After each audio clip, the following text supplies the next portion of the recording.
Halo marketeers, jumpa lagi dengan saya, Ferdi Setiawan, selaku Industry Head dari HPC, Healthcare, Pharmaceutical, dan juga Communication dari Maplas Inc. di program Marketeers Talk, program yang menghadirkan bincang-bincang santai dengan pelaku industri di Indonesia. Dalam program kali ini, kita kedatangan tamu spesial nih teman-teman marketeers, yakni dari industri yang saat ini sedang naik daun ataupun banyak dibutuhkan dan juga digunakan oleh masyarakat, yakni terkait dengan kesehatan dan juga digital. Pada hari ini kita akan berbincang-bincang dengan Bapak Agus Bismoyo, CEO dari BitHealth. Halo Pak Agus, apa kabar Pak Halo, Agus? selamat sore. Terima kasih sudah mengundang saya di acara ini sore ini. Siap-siap. Sehat ya Pak Agus ya? Sehat, Iya. sehat. Luar Syukur biasa, kita Pak. Ya, itu juga. yang paling penting ya, Pak, sekarang ya, Pak. Oke, Betul sekali. oke. Sebelum kita berbincang lebih lanjut, mungkin boleh diceritain dulu nih, Pak Agus, ke teman-teman di Marketeers. Sekilas mungkin tentang Pak Agus sendiri dan juga terkait dengan BitHealth ke teman-teman Marketeers, supaya mereka bisa tahu nih apa nih BitHealth dan juga siapa ini Pak Agus. Ya, oke. Jadi terima kasih. Jadi perkenalkan nama saya Agus Wismoyo. Saya menjabat sekarang ini sebagai CEO dari BitHealth ya. Jadi apa sih BitHealth dan bagaimana nih sedikit sejarahnya nanti mungkin saya tentu bisa bisa cerita lebih banyak, tapi mungkin sedikit perkenalan saya sendiri, latar belakangnya sebenarnya dari banyak saya mulai karir saya itu dari konsultan ya, dari teknologi dan manajemen konsultan. Jadi saya berkecimpung sebagai manajemen konsultan itu kurang lebih 15 tahun lebih ya, mulai bergerak dari arah consumer goods, dari oil gas juga sempat, kemudian saya spend di beberapa tahun terakhir itu di bidang otomotif dan juga di bidang healthcare gitu. Nah, dari situ saya melihat ya selama saya jadi konsultan juga memberikan advice ya, memberikan konsultasi kepada klien-kliennya kita lihat ya di dunia kesehatan ini terutama di Indonesia ini masih banyak tantangan ya. Saya katakan tantangan, tapi pada saat yang sama itu banyak sekali opportunity karena memang Indonesia ini negara yang dengan kita perkembangan ekonomi kita cukup pesat ya, kebutuhan akan kesehatan itu menjadi semakin lebih tinggi gitu. Dan dari situ saya melihat wah ada kesempatan nih, makanya kemudian kita bergerak dari apa namanya saya mulai fokus ke BitHealth ini gitu. Oke, luar biasa, Pak. Berarti background-nya dari konsultan dulu ya, Pak ya, Pak Agus ya. Sampai akhirnya menemukan bahwa industri healthcare ini salah satu industri yang peluangnya masih banyak gitu ya, Pak ya. Betul sekali. Apalagi apalagi masih cenderung juga interaksinya masih offline ya beberapa tahun yang lalu, walaupun sekarang sudah terakselerasi terutama ya akibat kondisi saat ini dan juga digitalisasi yang ada. Oke. Ya, Oke, sebelum kita kulik lebih lanjut gitu ya, kita juga mungkin bisa ngobrol dulu nih terkait industrinya healthcare sendiri, Pak Agus. Kita ya, lihat industri kesehatan seperti yang tadi Pak Agus sempat sampaikan juga memang industri yang sangat potensial ya, apalagi sebelum pandemi. Kita lihat kalau kita sempat juga cari datanya, growth rumah sakit itu cukup tinggi sebelum pandemi ya kita bicara ya Pak Agus ya. Itu mencapai 4% per tahun datanya karena juga kita lihat juga memang opportunity-nya masih besar, dan juga dari segi tenaga medisnya, dokternya, dan juga bed occupancy ratio-nya juga kita lihat juga masih relatif lebih rendah ya dibandingkan dengan optimalnya gitu ya, number optimalnya. Dan itu juga kita lihat menjadi salah satu hal yang kenapa banyak akhirnya player-player baik itu di rumah sakit ataupun sporting industries-nya yang masuk ke sana gitu ya. betul. Dan kita lihat juga kebetulan di Makples juga pernah melakukan survei juga di Juli dan Oktober tahun 2020. Kita lihat bahwa selama masa pandemi itu 70% masyarakat tuh eh, ragu-ragu atau bahkan tidak yakin nih untuk mengunjungi fasilitas kesehatan.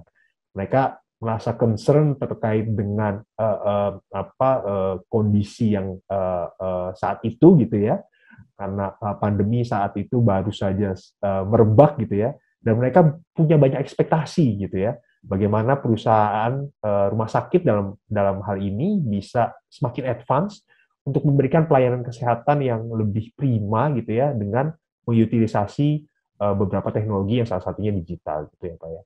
Nah, kalau saya boleh tahu nih dengan Pak Agus nih yang sudah lama berkecimpung nih di dunia kesehatan gitu ya. Kalau Bapak sendiri ngelihat sebenarnya dari industri kesehatan ini dan fenomenanya gitu ya Pak ya, seperti apa dan perkembangan ini kalau dari industri kesehatan itu seperti apa sih Pak Agus gitu ya? Ya, ya, ya. Jadi terima kasih. Jadi memang sih tadi observasinya cukup akurat ya. Kalau kita lihat dari perkembangan industri kesehatan kita bicara mungkin saya ngambil snapshotnya just before sebelum kita masuk ke pandemi ya, kita bicara 2019 ya.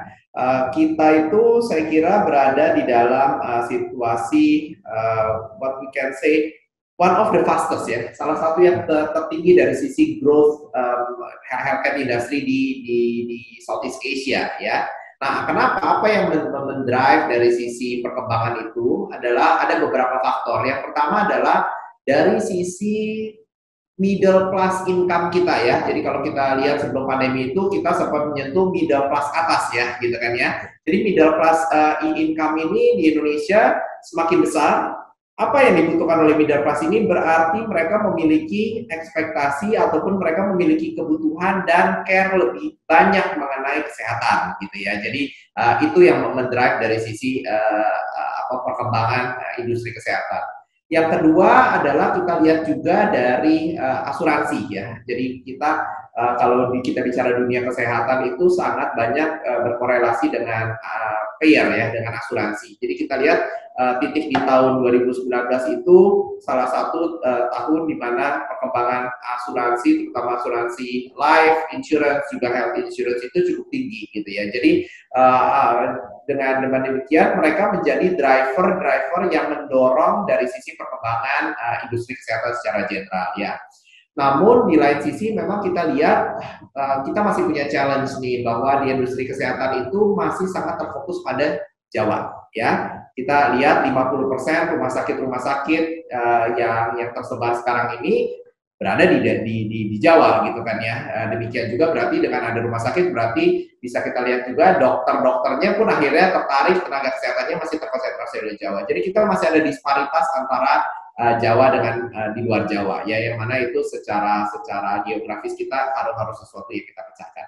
Nah, masuk kita sekarang ke dalam pandemi gitu ya. Nah, dengan kita masuk ke dalam pandemi tadi sempat disebutkan memang kita melihat yang menjadi kita juga observasi adalah industri kesehatan ini dari sisi pasiennya itu memiliki psikologi barrier, I would say ya. Psikologi barrier yang kita bicara dengan fear, dengan reluctant. Jadi satu adalah yang menjadi kesulitannya rumah sakit adalah to create the access di mana pasien itu tetap bisa menerima layanan kesehatan nih, gitu ya. Bagaimana nih dia bisa menerima layanan kesehatan, padahal sebenarnya layanan kesehatan itu selalu berasosiasi dengan harus sentuh, gitu kan ya, harus pegang, gitu kan ya. Nah, itu yang menjadi satu tantangan ya tersendiri di saat pandemi.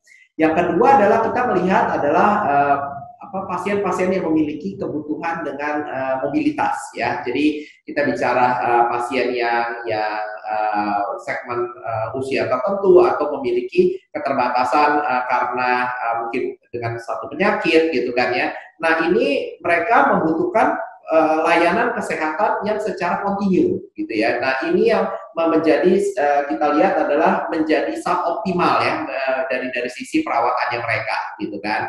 Ini juga mereka di salah satu survei yang kita lakukan, kita research itu, kita lihat ya ada kebutuhan itu ya. Jadi dari pasien itu lihat bagaimana saya punya fasilitas kesehatan favoritnya saya itu bisa membantu saya untuk memberikan akses ke dokter, ke layanan sehingga saya bisa mendapatkan perawatan meskipun dengan segala keterbatasan karena akibat pandemi. Nah, yang ketiga kalau kita lihat juga adalah dari sisi karena dengan COVID ini kan ini sesuatu buat kita sebagai manusia ya. Ini tidak pernah terjadi sebelumnya ya. Jadi kita pun sambil belajar ya. Pemerintah sering bilang kita we don't know what we don't know. Sometimes we are learning juga gitu ya. Jadi dengan regulasi bergerak dengan begitu cepat, begitu ya, dengan adanya tes baru, dengan adanya vaksinasi, right? Nah, bagaimana nih dengan regulasi yang begitu cepat ya, di mana kebutuhan bisnis, kebutuhan travel itu membutuhkan akses gitu ya, membutuhkan speed, membutuhkan integrasi antara ekosistem satu dengan ekosistem yang lain. Jadi ini saya lihat juga dari kebutuhannya people ya. Kalau kita lihat sekarang orang ke mall harus sekarang pakai peduli lindungi begitu kan ya, dengan hasil tes misalnya ya. Nah, bagaimana kita dari rumah sakit itu bisa memberikan layanan tesnya itu harus bisa tidak dalam waktu cepat itu bisa terintegrasi misalnya seperti itu ya. Jadi ada kebutuhan dari pasien, dari kebutuhan dari masyarakat untuk bisa mendapatkan data secara aktual, secara jauh lebih cepat ya. Yang keempat juga kita lihat trennya yang juga menarik adalah yang kita lihat yang banyak perusahaan-perusahaan teknologi kesehatan nih, yang mana mereka mengisi dari, menurut saya adalah gaps di mana ada kebutuhan yang tidak bisa dipenuhi oleh industri kesehatan. Nah, karena industri kesehatannya itu tidak bisa memenuhi, akhirnya teknologi perusahaan-perusahaan teknologi ini yang memang mereka dengan cepat ya bisa mengisi dengan kebutuhan digital, mereka bisa giving better online experience ya. Nah ini yang saya kira I would say the term disrupted healthcare lah ya, disrupted healthcare di mana perusahaan-perusahaan dengan menggunakan teknologi ini bisa membantu sebenarnya ya bagaimana layanan kesehatan itu bisa diterima oleh masyarakat secara umum gitu.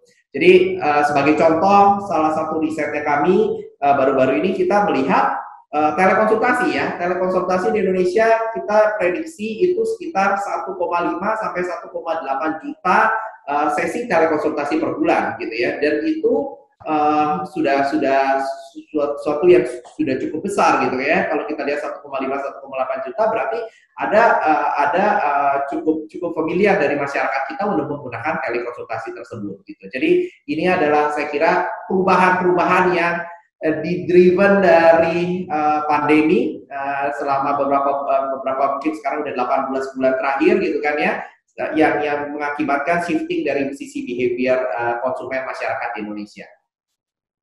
Oke, oke. Menarik ya Pak. Berarti sebenarnya kalau saya juga simpulkan juga beberapa banyak challenge-nya, tapi sebenarnya sudah ada salah satu alternatif solusi ya Pak Agus ya, lewat digitalisasi sendiri. Yang tadi Bapak Agus juga sempat sampaikan telekonsultasi, sekarang sudah sampai 1,5 sampai 1,8 juta per bulan ya Pak Agus ya. Wah sudah tinggi sekali ya Pak Agus ya.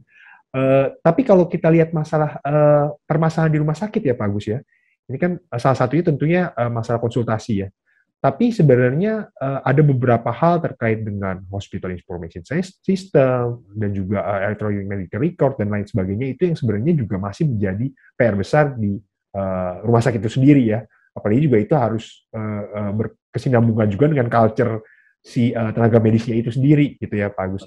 Nah, kalau saya boleh tanya juga nih ya Pak Agus ya, kalau terkait dengan teknologi yang ada saat ini, apakah bisa mengcover hal itu, dan juga seberapa banyak ataupun se-advance apa sih teknologi yang ada saat ini nih Pak Agus sebenarnya bisa membantu rumah sakit untuk membantu mereka untuk bisa lebih advance ataupun lebih bisa melayani customer-nya dengan lebih baik ya. Ya.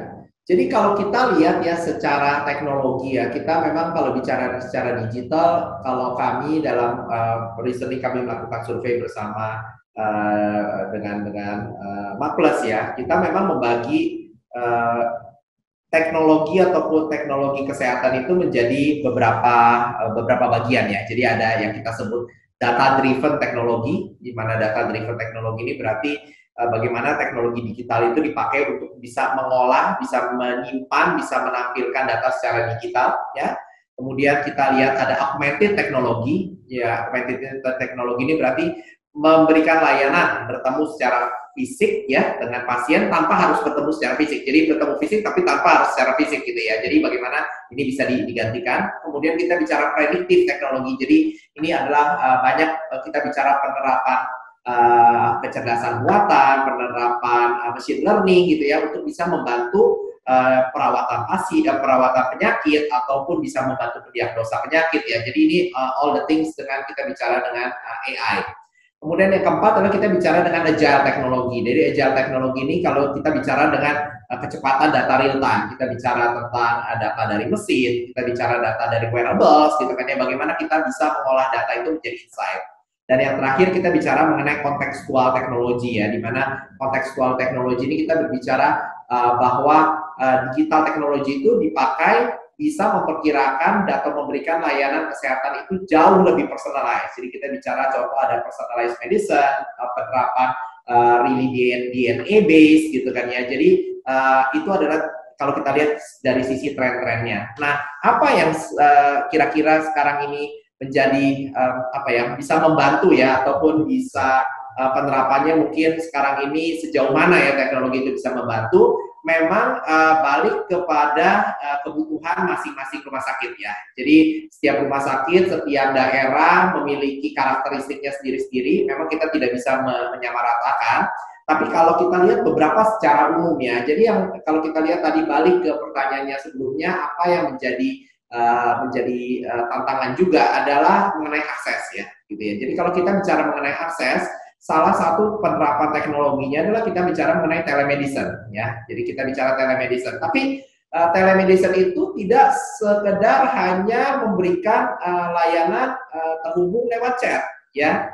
Jadi kalau kita bicara telemedicine, kita harus berbicara karena ada aspek kualitas medis yang harus diperhitungkan di sana. Bagaimana telemedicine itu dilakukan secara bertanggung jawab dan juga bisa dipertanggungjawabkan secara medis gitu kan. Bagaimana dokter ketika itu dia melakukan telemedicine, dia memberikan diagnosa disertai dengan data-data, disertai dengan informasi-informasi yang bisa menunjang ataupun membantu mereka bisa melakukan diagnosa secara online maupun secara benar gitu ya. Jadi saya kira itu satu area yang bisa penerapannya saya kira baru-baru ini lately juga itu cukup tinggi ya.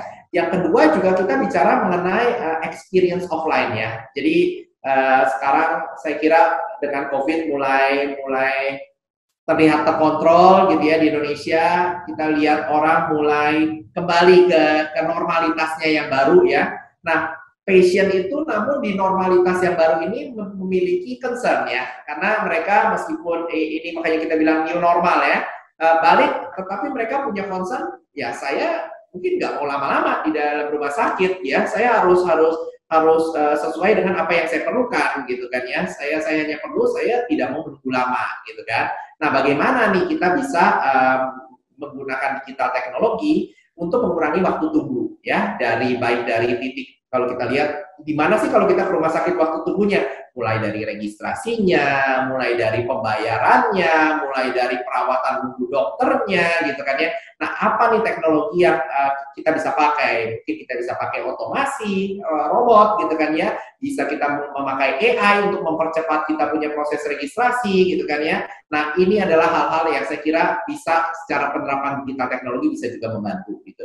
Baru nanti kita bicara yang ketiga juga, yang ini lebih emerging ya, lebih maju, tapi saya kira ada beberapa rumah sakit berdasarkan survei kami juga, kita lihat sudah mulai ke arah sana. Jadi bagaimana mereka menerapkan kecerdasan buatan untuk membantu dokter untuk mendiagnosa gitu ya, membantu dokter untuk bisa mendiagnosa, misalnya untuk mempredik dari gambar ya, dari foto X-ray untuk lihat, oh ini ada sesuatu kelainan gitu ya. Jadi hal-hal inilah yang saya kira secara digital kita mulai bergerak untuk bisa membantu layanan kesehatan secara umum. Oke, menarik Pak. Tapi kalau kita bicara teknologi kan banyak ya Pak ya. Tadi Bapak juga sampaikan, tentunya telemedicine jadi salah satu yang utama karena memang dan juga telekonsultasi juga ya Pak ya. Tapi kalau Bapak lihat sebenarnya teknologi apa sih nih Pak yang sebenarnya secara umum ya, secara rata-rata ya. Tadi kan Pak Agus juga bilang tentunya kebutuhan dari masing-masing rumah sakit berbeda gitu ya Pak ya. Tapi kalau yang Bapak Agus lihat sebenarnya yang dibutuhkan mungkin 3 teknologi yang seharusnya nih rumah sakit udah punya, dan mungkin Bapak Agus melihat wah ini nih teknologi ini yang sebenarnya kritikal banget karena belum kalau istilahnya kalau udah diimplementasikan pasti akan bisa lebih baik gitu. Itu apa Pak kalau dari Bapak Agus sendiri?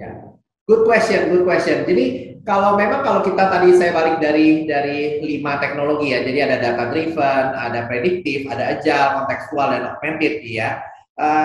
Yang number one yang menjadi layer foundation itu harusnya adalah data driven technology. Jadi kita bicara sekarang ini adalah bagaimana kita bisa make sure bahwa titik-titik ketika kita berinteraksi dengan pasien ya, itu adalah data yang kita bisa simpan secara digital.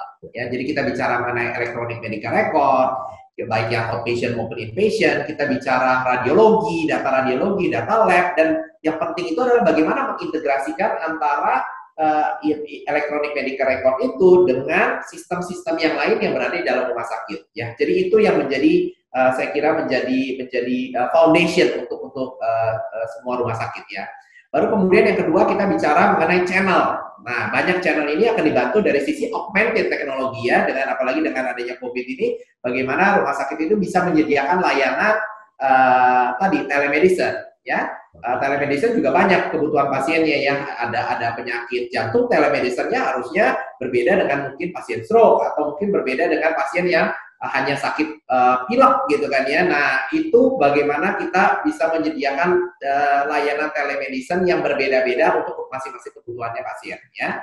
Baru yang ketiga itu saya kira ini yang lebih advance ya, tapi kita juga udah melihat beberapa rumah sakit di Indonesia sudah mulai bergerak ke arah sana. Itu kita bicara predictive technology. Bagaimana penggunaan AI ini untuk bisa mencegah kesalahan kerja, nggak hanya untuk klinikal, tapi juga bisa dari sisi operation ataupun meningkatkan efisiensi dari sisi operation di rumah sakit. Jadi mungkin tiga itu yang menurut saya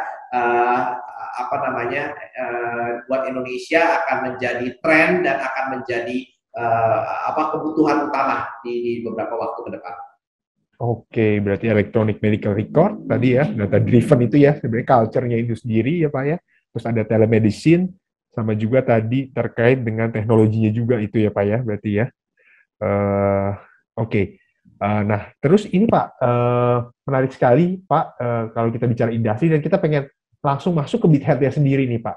Kalau BitHealth ini sendiri kan tadi Bapak juga sampaikan bahwa BitHealth ini sebenarnya salah satu, kalau saya tidak salah nih ya Pak ya, solution provider lah ya Pak ya, terkait dengan teknologi ya, dan khususnya untuk di rumah sakit sendiri ya Pak ya.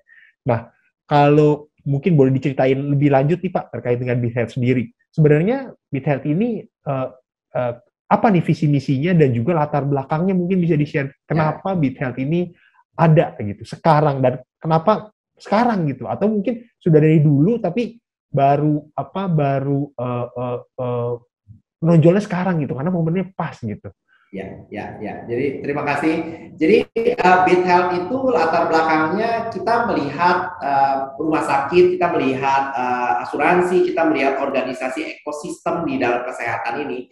Itu mereka membutuhkan layanan untuk bisa bersinergi. Karena kalau kita lihat antara contoh ya, antara rumah sakit, meskipun saya ngambil contoh salah satu rumah sakit, grup rumah sakit ya. Jadi mereka karena mereka mempunyai banyak cabang ya. Bahkan di dalam satu grup sendiri aja itu banyak sekali rumah sakit grup itu yang secara data belum terkoneksi dengan baik satu dengan yang lainnya gitu. Apalagi kita baru bicara antara cross rumah sakit nih. Padahal kalau kita lihat dari kacamatanya pasien, ya pasien bisa berobat dari satu layanan vaskes ke layanan vaskes yang lainnya gitu kan. Nah, itu kita bicara integrasinya saja sudah belum ada gitu kan ya. Nah, apalagi kita berbicara sekarang ada faktor lain bahwa industri kesehatan itu tidak berdiri sendiri ya. Kita bicara dengan ada ekosistem dari sisi payment ya. Jadi ada asuransi, ada corporate. Nah, itu lebih nggak nyambung lagi integrasinya gitu kan ya. Nah, jadi dengan kita melihat banyak nih opportunity yang sebenarnya kalau kita perbaiki ya, itu memberikan bisa memberikan layanan kesehatan yang lebih berkualitas kepada masyarakat Indonesia gitu. Nah, dari situ kenapa BitHealth itu hadir gitu ya. Jadi kita apa sih BitHealth itu sendiri? Kita hadir untuk mau menjadi partner transformasi layanan kesehatan Indonesia ya. Kita apa sih yang kita bawa? Kita bawa inovasi, kita bawa kreativitas, kita bawa pengetahuan kita ya di bidang digital dan juga pengalamannya kita untuk bisa kita applicable membantu dari healthcare provider, dari ekosistem kesehatan untuk bisa bertransformasi dari kesehatan Indonesia. Nah, misi utamanya kami ya kita ingin menjadi mitra terpercaya dari healthcare ya, we are there for the healthcare untuk bisa menciptakan efektivitas, efisiensi pada layanan kesehatan. Kita caranya adalah melalui inovasi pada solusi-solusi digital ya, sehingga kami bisa secara drastis itu meningkatkan efektivitas dan efisiensi operasional kliennya kami ya. kami berharap ya BitHealth itu bisa jadi jembatan lah ya, jembatan digital di antara berbagai stakeholder di industri kesehatan ini dengan pasien, sehingga kita bisa mendorong perawatan medis yang lebih berkualitas. Jadi itu sih sebenarnya visi dan misinya kami sih. Oke, oke, luar biasa sekali ya Pak ya. Oke, nah kalau kita bicara, oke itu kita udah tahu visi misinya ya Pak. Kalau kita bicara tentang teknologi nih, tadi kan Bapak banyak bicara tentang industrinya, tadi bicara tentang electronic medical record, telemedicine, predictive technology. Nah kalau dari BitHealth sendiri, apakah solusi-solusi ini sudah ada di BitHealth dan mungkin ada, kalau misalnya sudah ada, mungkin ada bisa diceritakan lebih lanjut Pak? Mungkin ada success story-nya kah atau seperti apa nih Pak? Ataupun ada teknologi-teknologi khusus yang mungkin sebenarnya sudah ada di BitHealth tapi belum banyak digunakan ataupun potensial nih ke depan nih Pak. Good question. Jadi kalau kami melihatnya di sisi kami ya, solusi teknologi itu kita bagi jadi 3 ya. Jadi kami fokus itu ada di 3 solusi ya. Jadi yang pertama itu solusinya kami itu adalah berfokus pada patient experience ya. Jadi untuk solusi di area patient experience itu kami berfokus untuk bagaimana bisa meningkatkan secara experience itu secara pasien, kita coba menggambar dari sisi patient journey-nya ya. Contoh saya bicara mengenai patient journey adalah bagaimana contohnya mengurangi waktu tunggu ya. Ataupun bagaimana pasien itu mulai pertama kali akhirnya dia memiliki keluhan misalnya ya, bagaimana akhirnya dia menentukan titik dokter yang mana nih yang harus saya dapatkan gitu kan ya. Nah kalau kita lihat dari patient journey-nya itu sendiri banyak titiknya ya. Jadi pada saat kalau ada suatu pasien ya, misalnya seseorang pasien yang mengalami keluhan, dia pertama kali menurut survei kita yang dia pakai itu sebenarnya Google gitu ya. Dia coba mencari tahu mengenai informasi.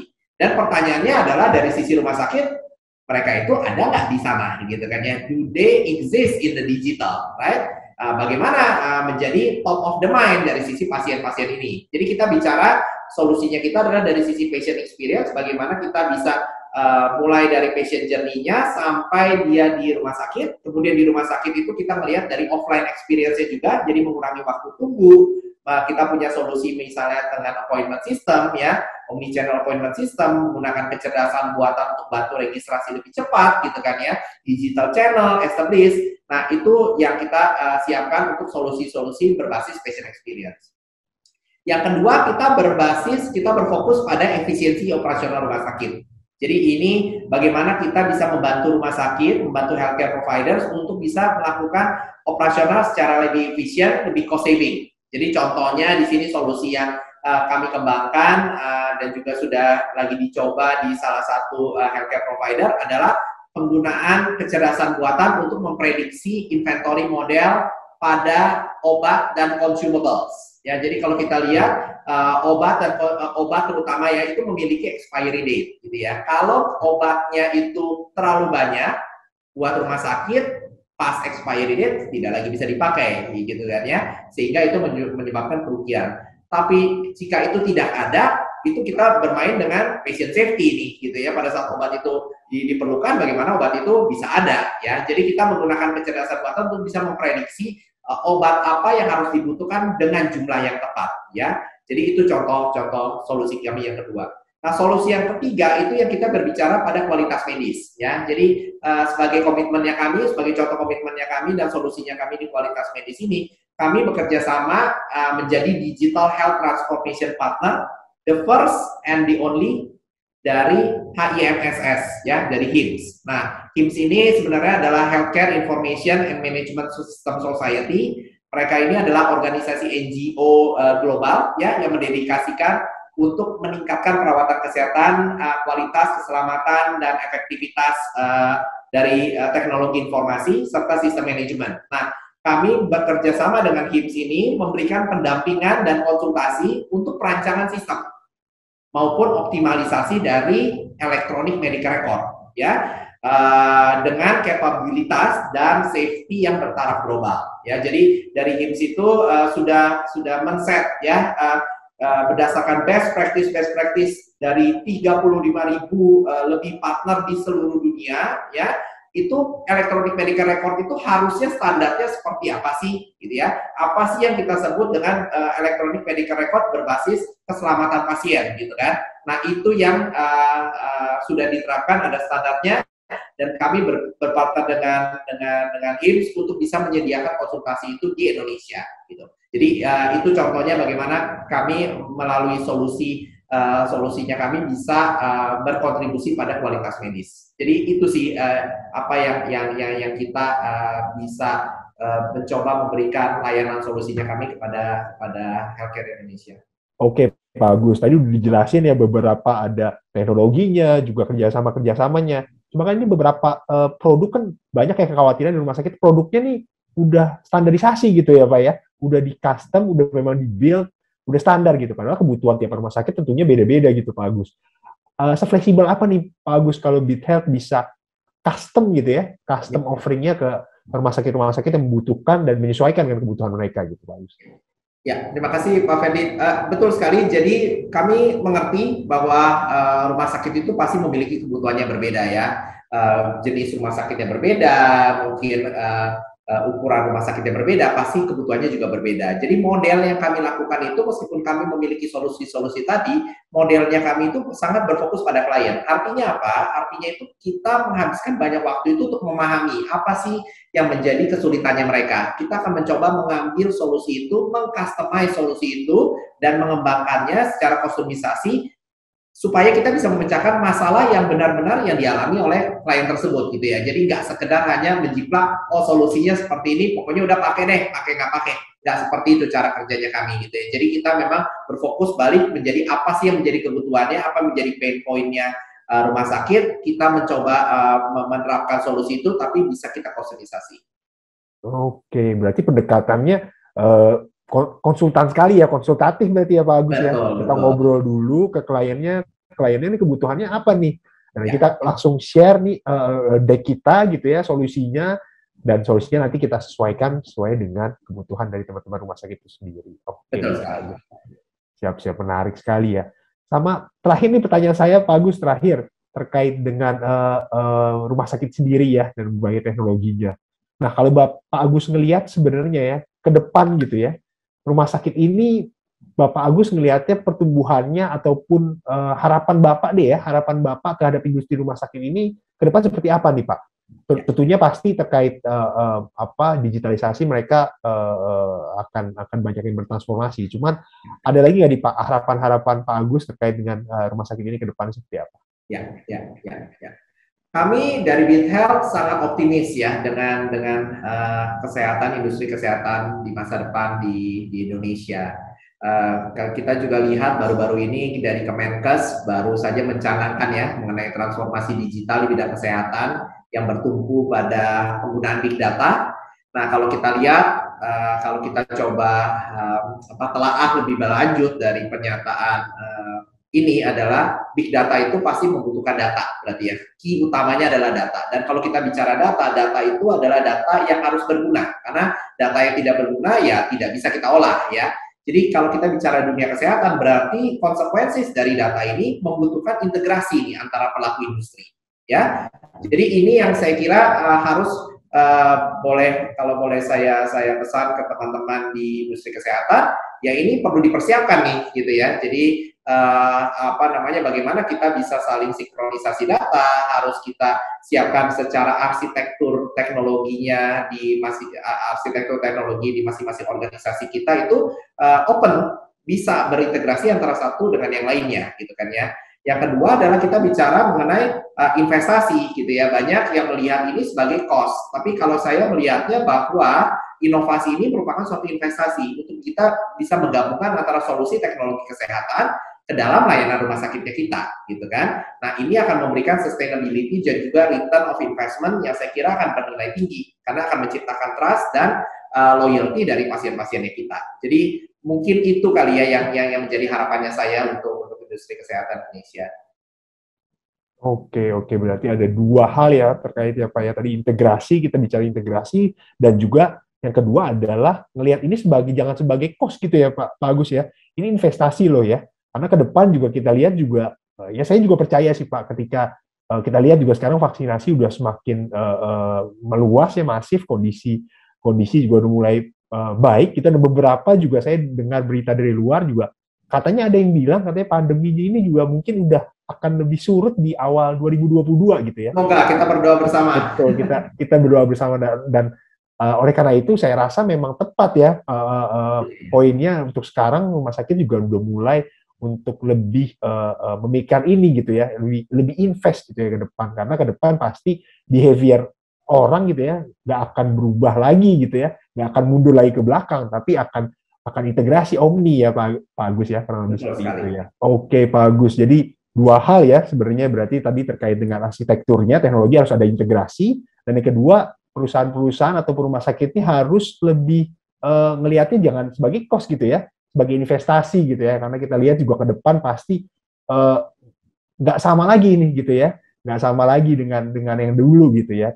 Pasien itu terutama pasti akan demand untuk layanan yang omni gitu ya. Dan kita lihat juga vaksinasi sekarang sudah semakin meluas gitu ya. Pemerintah juga sudah mendarahkan banyak vaksin. Kita harapkan gitu ya kondisinya bisa berbalik normal, dan ke depan semua akan lebih baik gitu ya Pak Agus ya. Oke, ya menarik sekali Pak Agus bincang-bincangnya. Terima kasih Pak Agus, bincang-bincangnya sangat insightful sekali. Semoga teman-teman marketis juga sama-sama Pak Agus. Semoga teman-teman marketis juga bisa dapat insight-nya dan bisa dapat knowledge juga dari terkait dengan pembicaraan kita sore ini terkait dengan digitalisasi dan juga industri rumah sakit itu sendiri. Saya mengucapkan terima kasih kepada teman-teman marketis dan juga terutama kepada narasumber kita, Bapak Agus Wismoyo dari BitHealth. Kita sama-sama berharap industri kesehatan ke depan bisa terus semakin advance dan teknologinya juga bisa disupport oleh provider teknologi, terutama provider teknologi lokal yang tentunya tidak kalah inovatif dari provider-provider di luar sana. Oleh karena itu, sekian mungkin sesi Marketeers Talk hari ini. Saya ucapkan terima kasih semua, dan sampai bertemu lagi di Marketeers Talk berikutnya. Terima kasih Pak Agus. Terima kasih.